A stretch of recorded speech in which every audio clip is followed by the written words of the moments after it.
கிறிஸ்துவுக்குள் பிரியமானவர்களே, இந்த காலை வேளையிலே உங்களை சந்திப்பதில் மிகவும் மகிழ்ச்சி அடைகிறேன். இன்றைய தினம் நாம் தியானிக்க இருக்கிற வசனம் ரூத் 3ஆம் அதிகாரம் 15ஆம் வசனம்.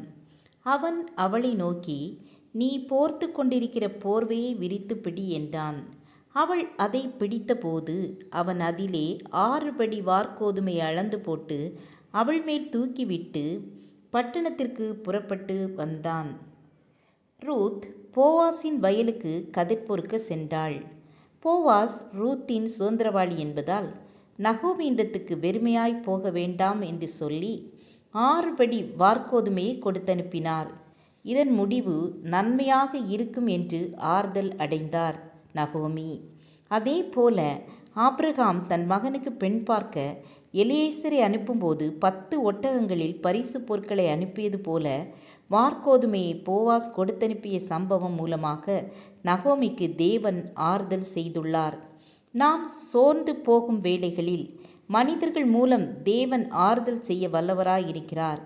ஒரு பாட்டி தன் மகன் மருமகளால் தனித்து விடப்பட்ட நிலையில் ஒரு பள்ளியின் முன்பு இனிப்பு விற்று பிழைப்பு நடத்தி வந்தார். பள்ளியில் படிக்கும் ஒரு சிறுவன் பாட்டியிடம் தினமும் இனிப்பு வாங்கி சாப்பிடுவான். பாட்டி அச்சிறுவனை கண்டவுடன் தன் சொந்த பேரனை கண்டது போல மகிழ்வாள். பாட்டிக்கு அச்சிறுவன் ஒரு நாள் இன்று என் பிறந்த நாள் என்று பாட்டிக்கு இனிப்பு வழங்கினான்.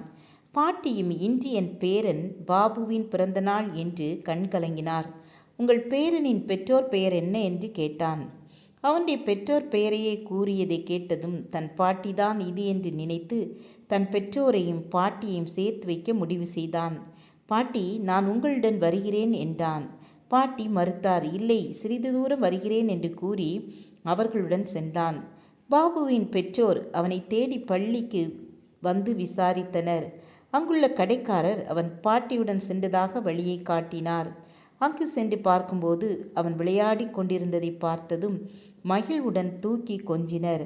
நாங்கள் உன்னை காணாமல் தவித்தோம் என்று கூறும்போதே பாட்டி அங்கு வர பாபுவின் பெற்றோருக்கு அதிர்ச்சியாயிற்று. நீங்கள் பாட்டியை தவிக்கவிட்டு தனியே சென்றீர்கள் என்று உணர்த்துவதற்கு தான் பாட்டியுடன் வந்தேன் என்றான் பாபு. உடனே தன் தவற்றை உணர்ந்து பாட்டியின் காலில் விழுந்து மன்னிப்பு கேட்டனர். அந்த பாட்டி ஜெபிக்கும்போது அவருக்கு ஆறுதல் கிடைத்தது.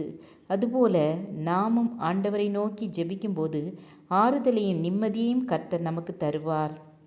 ஜெபம் செய்வோம். ஏசப்பா, இன்றைய தினத்திலே ஆறுதலின்றி தவிக்கும் ஒவ்வொரு ஜனங்களுக்கும் உம்முடைய ஆறுதலை தந்து வழி நடத்துங்க. வியாதியோடு, பலவீனத்தோடு, கடன் பிரச்சனையோடு, மனபாரத்தோடு கலங்கி தவிக்கின்ற பிள்ளைகளுக்கு கர்த்தர் எல்லா பிரச்சனையிலிருந்து விடுதலை கொடுத்து சமாதானத்தை கட்டளையிடும்படியாய் ஜெபிக்கிறேன். இயேசுவின் நாமத்தில் பிதாவே, ஆமேன், ஆமேன். God bless you.